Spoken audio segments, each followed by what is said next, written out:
प्रवक्ता BJP advocate Tausif Ahmad राजनीतिक विश्लेषक मेरे साथ मौजूद हैं। चर्चा करेंगे, समझने की कोशिश करेंगे। शिशिर बाजोरिया बीजेपी के प्रवक्ता मेरे साथ मौजूद हैं। शिशिर साहब, टीएमसी के नेता कहते हैं कि साहब संसद में भी अमित शाह झूठ बोलते हैं, गलत आंकड़े पेश करते हैं, चाहे वो बंगाल की बात हो, चाहे वो सीबीआई कोर्ट की बात हो, या फिर सीमाओं पर फेंसिंग करने की बात हो, झूठ बोलते हैं बीजेपी के नेता। जवाब। मनोज जी, एक देश के सांसद हैं कीर्ति आजाद जी, नहीं तो मैं बोलता, कोई दूसरा होता मैं बोलता बचकाना बातें कर रहे हैं। ये बंगाल जानते नहीं हैं, इनको ये भी नहीं पता है कि बांग्लादेश और बंगाल, पश्चिम बंगाल का जो सरहद है वहां कोई पहाड़ नहीं है। वो तो आपके शो में ये भी बोल गए नदी है, पहाड़ है, जमीन है, क्या है। अरे भाई सांसद जी, पहले अभी अभी नए नए सांसद बने हो, किसी के कृपा से कम प्रदेश को तो समझ लो। और जहां तक ये बोल रहे हैं, ये सरासर झूठ है। 450 किलोमीटर का जमीन जो मांगा गया है, ये आज से नहीं मांगा गया है। ये जो 7 मीटिंगें हुई हैं और 10 चिट्ठियां गई हैं, ये कोई एक दिन का बात नहीं है, ये सालों से चला आ रहा है। यहां तक मैं इनको, ये सांसद महोदय तो भाग गए, मैं इनको याद दिला दूं, ये सांसद नहीं थे, तृणमूल को नहीं जानते थे। जब ममता बनर्जी विपक्ष की नेत्री थी, अंडाल एयरपोर्ट बन नहीं पाया, ट्रांसफार्मर का जमीन नहीं विपक्ष के नाते देने दिया, ट्रांसफार्मर का जमीन। ये चलिए, कभी ये सुन ले मेरी बात तो जरूर याद रखेंगे। यहाँ जहां तक ये है, आप बार बार जब उनको बोल रहे थे कि आप संसद में चिट्ठी देंगे, तो क्या करते थे, सीबीआई में भाग जाते थे।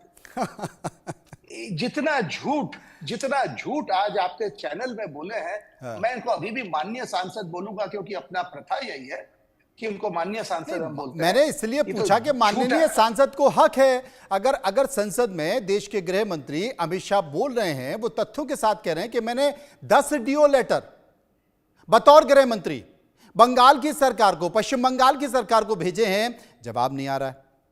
वो हमारे देश के गृह सचिव वहां के मुख्य सचिव से मुलाकात कर 7 बार बैठक कर चुके हैं। 450 किलोमीटर की सीमा पर फेंसिंग को लेकर हम आगे नहीं बढ़ पा रहे। और कीर्ति आजाद साहब कहते हैं कि झूठ बोल रहे हैं, वो झूठ बोल रहे हैं, वो सरासर झूठ बोल रहे हैं। तो झूठ बोलने तो आपको अधिकार है, आप संसद सदस्य हैं, आप चिट्ठी लिखकर क्यों नहीं कहते? आप लिखिए ना, आप लोकसभा के अध्यक्ष को चिट्ठी लिखे है कि माननीय गृह मंत्री ने झूठ बोला है। आप चिट्ठी लिखने की बात होती तो आप कतराने लगते हैं। झूठ तो ये माननीय सांसद बोल रहे हैं, इसीलिए आपको बीजेपी का प्रवक्ता आपको कह दिए। असल में दर्द है ना, पहले तो ये बोल रहे थे, वो दाल नहीं गल पाई तो टीएमसी में आ गए। अब क्या करें बेचारे को, इसलिए झूठ भी बोलना पड़ रहा है। जी, राजनीतिक विश्लेषक एडवोकेट तौसीफ अहमद मेरे साथ हैं। तौसीफ अहमद साहब, क्या कहेंगे? देखिए मनोज जी, बहुत ही दुर्भाग्यपूर्ण बात है कि एक तरफा न्यूज चलाया जा रहा। मैं इसके खंडन तो करता हूं जी। मैं आपको ये नहीं कह रहा कि आप बीजेपी के स्पोक्सपर्सन है, लेकिन मैं आपको ये जरूर कहूंगा कि एक तरफा न्यूज चलाया गया। आपने अपने न्यूज में ये क्यों नहीं बोला? अभी आप सवाल कर रहे थे चिट्ठी लिखा गया या नहीं लिखा गया। कल 0 आवर में तृणमूल के सांसद सुखेंदु शेखर राय ने सवाल उठाया कि बंगाल और भारत का और बांग्लादेश का जो बॉर्डर है वो 4096 किलोमीटर का बॉर्डर है, और उसमें 865 किलोमीटर का बॉर्डर में फेंसिंग करना बाकी है। और 865 किलोमीटर के बॉर्डर को फेंसिंग कीजिए, ये डिमांड तृणमूल के एमपी सुखेंदु शेखर राय ने राज्यसभा में 0 आवर में ये डिमांड उठाया जी। और कहा अमित शाह जी से, कहा भारत के सरकार से कि आप इसको वॉल फुटिंग के तरीके से जल्द फेंसिंग कीजिए, क्योंकि जो हालात है बांग्लादेश में। जनवरी के महीने में ममता बनर्जी मुख्यमंत्री बंगाल की, उन्होंने एडमिनिस्ट्रेटिव रिव्यू मीटिंग में खुलेआम ये डिमांड किया कि बीएसएफ नाकाम है, कि बीएसएफ के रहते हुए इन्फिल्ट्रेशन हो रही है और स्टेट गवर्नमेंट को उसका खबर नहीं दिया जा रहा। डिस्ट्रिक्ट मजिस्ट्रेट को भी उन्होंने नहीं छोड़ा, डीएम को भी उन्होंने लथाड़ा कि आपके पास में इंफॉर्मेशन है, आप जो एक समझौता कर लेते हैं, आप बीएसएफ के साथ में आप जो अंडरस्टैंडिंग कर लेते हैं, और स्टेट गवर्नमेंट को जो है आप इत्तला नहीं करते। बांग्लादेश से गुंडा आते हैं और यहाँ पर के खून करके अपराध करके वापस चले जाते हैं। ये हाल है, ब्लूप्रिंट है। ममता बनर्जी ने खास तौर पे कहा, ममता बनर्जी ने कहा कि डीएम के रवैये को लेकर के केंद्र सरकार को चिट्ठी लिखेंगी, और उन्होंने लिखा भी। और कल संसद में ये सवाल तृणमूल के एमपी ने उठाया। देखिए, सवाल ये है मनोज जी कि ये राजनीति का विषय नहीं है। बांग्लादेश के साथ जो भारत का बॉर्डर है उसमें फेंसिंग होना चाहिए, और ये तो केवल 450 कह रहे हैं। एमपी ने कहा 865 किलोमीटर की फेंसिंग होना बाकी है बांग्लादेश के बॉर्डर के साथ में इंडिया का। तो ये राजनीतिक मुद्दा नहीं है। ये अमित शाह जी जब खड़े होकर के पार्लियामेंट में कहते तो उन्होंने तो राजनीतिक मुद्दा बना दिया। उन्होंने तो झूठ कहा कि ममता बनर्जी जो है जमीन नहीं दे। ममता बनर्जी जमीन अपने पॉकेट में रखे हैं कि उनको नहीं दे रही है, वो मांग रहे हैं। इस तरीके से कोई देश का गृह मंत्री बात करता है? पहले तो वो पार्ट टाइम गृह मंत्री है, उन्हें तो पार्टी संभालने से फुर्सत नहीं है। वो तो पास शिशिर बाजोरिया इसका जवाब देंगे। शिशिर बाजोरिया प्रेसिडेंट वो खुद है, अभी भी सारे फैसले पार्टी को खुद है। आज आपके यहाँ जो टीएमसी के विश्लेषक जी बैठे हैं, फुल टाइम अरे भैया बना दीजिए। भैया मेरे जरा टीएमसी का कपड़ा पहन लो ना, ये क्यों ये नाटक करते हो राजनीतिक विश्लेषक? मैं आपको एक एक चीज का आपको जवाब दे दूं। जहां तक आपका ये सरहद का बात है, आज जो 865 का ही जवाब जब माननीय गृह मंत्री जी जब लोकसभा में कहे, जरा देखे नहीं कैमरा किधर को पैन किया आपके तृणमूल के नेता को, कि उनको हम जवाब दे रहे हैं कि 450 किलोमीटर का जमीन नहीं मिला। दूसरा बात, जो आपको इतना भी आइडिया नहीं अपने देश की व्यवस्था का, कि माननीय मुख्यमंत्री जी डीएम को लथेड़ी, अरे डीएम आपके अधीन है, पश्चिम बंगाल की सरकार के अधीन है। विश्लेषक जी इतना तो ज्ञान अर्जित कर लो। बीएसएफ से सेटिंग है, उन्होंने एडमिनिस्ट्रेटिव एक सेकंड बोल लेने दो, मैं चुप बैठा था, मैं केवल अंगली उठा के संचालक जी को बताया। एक सेकंड, इतना ज्ञान यदि नहीं है मैंने ज्ञानी भाई। शिशिर बाजोरिया साहब, यही तो मैंने बात कही थी। तौसीफ साहब, यही तो मैंने बात की थी कि दो विषय, लॉ एंड ऑर्डर और जमीन, ये राज्य के होते हैं। और देश की जितनी भी विकास की परियोजनाएं किसी भी राज्य में चल रही है, अगर राज्य सरकार उसके लिए जमीन नहीं दे सकती है तो वो परियोजना पूरी हो नहीं सकती। देखिए, राज्य सरकार को अधिकार है लैंड एक्विजिशन का, राज्य सरकार को अधिकार है मुआवजा वितरण करने का। नहीं, लैंड एक्विजिशन का मामला है। अभी आपको कीर्ति साहब ने समझाने की कोशिश की कि भाई जब डिमांड किया जाता है, जब बीएसएफ जब ये होम मिनिस्ट्री अगर जमीन का डिमांड करती है, तो ये होम मिनिस्ट्री का ड्यूटी है कि वो स्पेसिफाई करे कौन सा जगह कहां से स्पेसिफाइड है मेरे भाई, आपको पता नहीं है, फिर ज्ञान अर्जित कर लो, फिर ज्ञान अर्जित कर लो, को हटाने के लिए ज्ञान अर्जित कर लो। लेटर लिख के दे देंगे। नहीं, तौसीफ साहब अगर 7 बार राजनीति ना करे, तौसीफ साहब 7 बार अगर देश के करना है तो आप 7 बार दे देंगे। आप 7 बार अगर देश के स्पष्ट करेंगे। तौसीफ साहब 7 बार अगर देश के गृह सचिव और पश्चिम बंगाल के मुख्य सचिव अगर बैठक कर रहे हैं तो क्या पबजी खेल रहे थे? अगर ये चर्चा नहीं हुई होगी तो क्या पबजी खेलने की चर्चा हो रही होगी? क्या पबजी खेल नहीं 70 बार बैठ जाए और जो मुद्दे की बात है वो ना बोले तो हमारे विश्लेषक जी अज्ञानी हैं। यही मिलता है ज्ञान नहीं है तरफ से। अरे मेरे भाई ज्ञान अर्जित करके फिर आइए। करो, अगर आप राजनीति नहीं करना चाहते, आपका नियत रहता कि भाई इसमें काम कंप्लीट हो जाए, तो वो स्पष्ट क्यों नहीं कर देते कि इस इलाके में मुझे जमीन दे दो, इस इलाके में जो प्रोसेस है लैंड एक्विजिशन का प्रोसेस जो है स्टेट गवर्नमेंट स्टार्ट करे, उसमें जो अड़चने आ रही है कोर्ट में जाए, मामला की सुनवाई हो। भाई आपको सिर्फ बैठ करके इलेक्शन से पहले इलेक्शन मुझे लगता है तौसीफ साहब आपको लगता है कि अगर वो राजनीति कर रहे हैं तो फिर अगर उनके हिसाब से आपको भी राजनीति करनी होगी। कोई जो भी पत्राचार हुआ है, आपने भी तो पत्राचार किया होगा। अगर केंद्र सरकार पत्राचार कर रही है, लेटर भेज रही है, तो आपने भी पत्राचार किया होगा, लेटर भेजा होगा। उन सबको सार्वजनिक करना चाहिए। देखिए, दूध का दूध पानी का पानी हो जाएगा।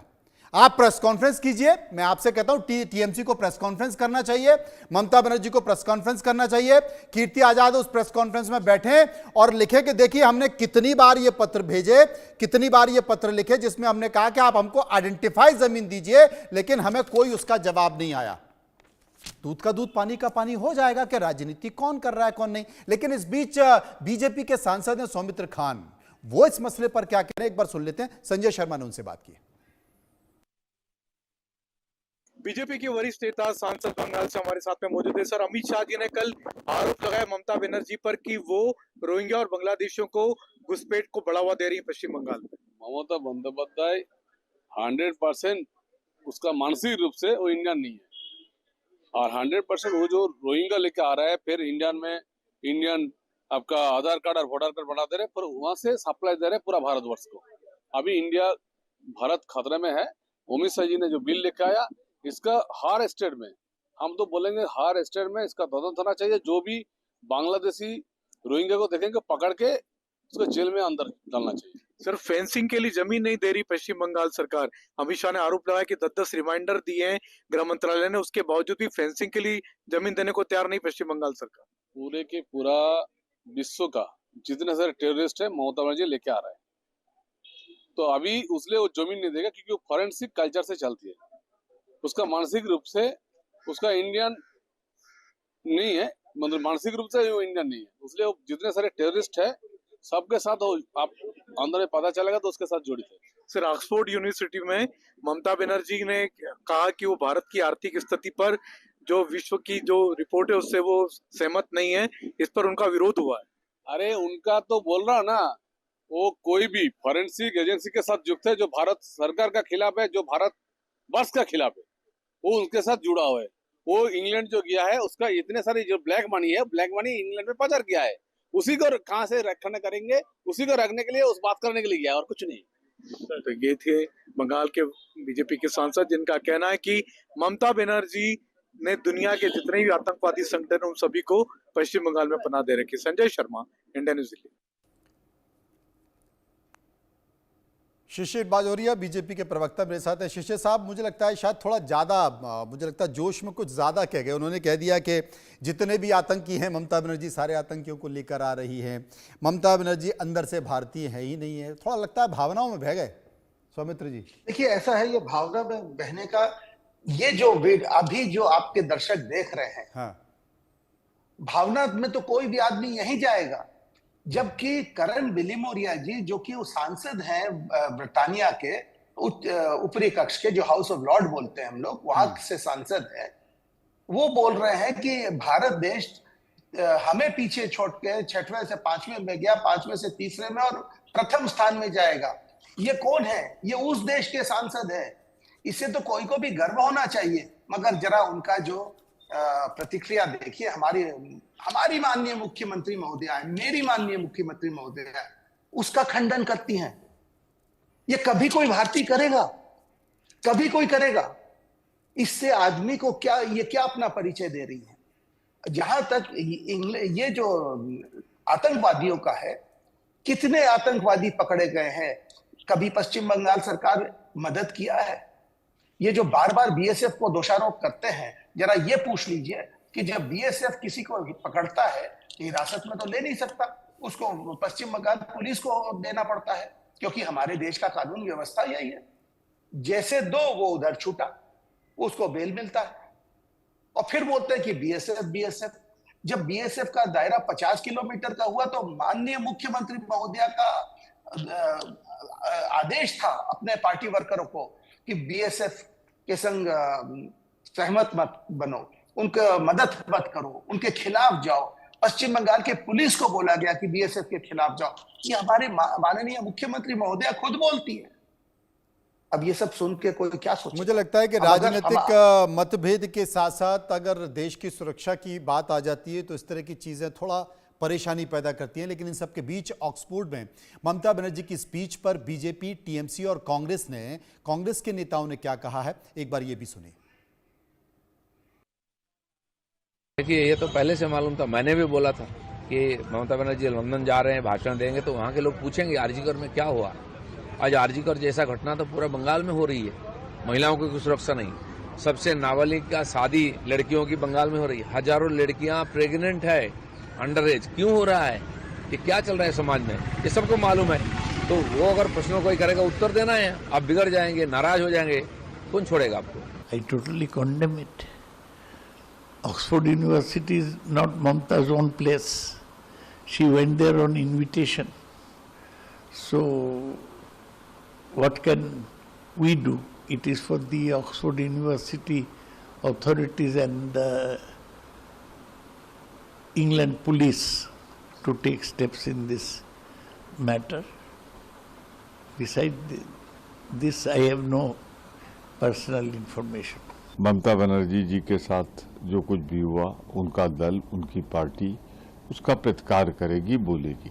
लेकिन बड़ी गलत परंपरा भारतीय जनता पार्टी डाल रही है। उसके नेता जाएंगे, उसके प्रधानमंत्री जाएंगे तो 10, 20, 50 इकट्ठा करके मोदी मोदी जो होता है ना, वो फिर दूसरे लोग भी विरोध करेंगे। तो जब कोई बाहर जाए स्टडी या लेक्चर देने, जो भी हो, तो उस समय विदेश में नेताओं का विरोध नहीं होना चाहिए, अभिव्यक्ति करने देना चाहिए।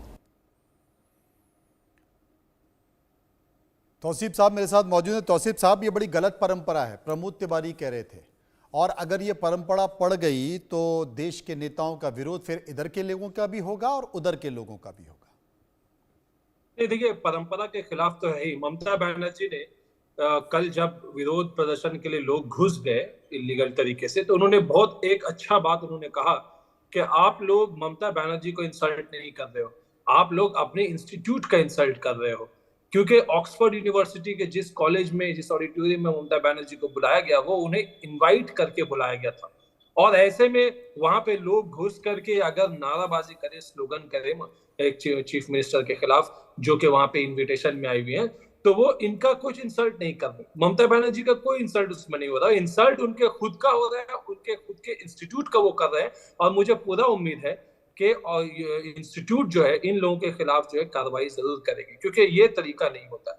आप इनवाइट दे करके बुला रहे हैं, और आप किस विषय में आपने बुलाया, जिस विषय में ममता बनर्जी को पुरस्कार, ममता बनर्जी के गवर्नमेंट को पुरस्कार यूनाइटेड नेशंस तक से दिया गया, उनके कन्याश्री प्रोग्राम, उनके और भी सारे स्कीम्स जिसको दुनिया भर में लोगों ने सराहा, उनकी एक इनिशिएटिव जिसके वजह से एक महिला जिनको ये डर होता था कि उनका पढ़ाई कंप्लीट नहीं होगा, उनको माँ बाप शादी करा देंगे, उनको उन्होंने आर्थिक सपोर्ट देने का स्कीम स्टार्ट किया ताकि वो महिला अपनी पढ़ाई तमाम जन कल्याणकारी योजना है जो कि टीएमसी ने शुरू की है, तमाम जन कल्याणकारी योजना जो कि टीएमसी ने शुरू की है। लेकिन एक लॉ एंड ऑर्डर ऐसा विषय है, बहुत संक्षेप में बोलिएगा शीशे साहब, समय खत्म हो रहा है, जवाब दे दीजिए। एकदम संक्षेप में जवाब दूं। जहां तक ऑक्सफोर्ड का है, ये जो कांग्रेस के प्रवक्ता जी ने या सांसद जी ने कहा कि भाजपा नहीं, भाजपा वहां कोई नहीं था। जो आप जितने फुटेज देख लीजिए, ब्रिटानिया के जो लोग हैं, ब्रिटिशर हैं, वो भारतीय मूल के ब्रिटिशर हैं, ये प्रतिवाद करें तो करेंगे, एक नंबर। दूसरा, ममता बनर्जी इस प्रतिवाद के लिए पूर्ण रूप से तैयार गई थी।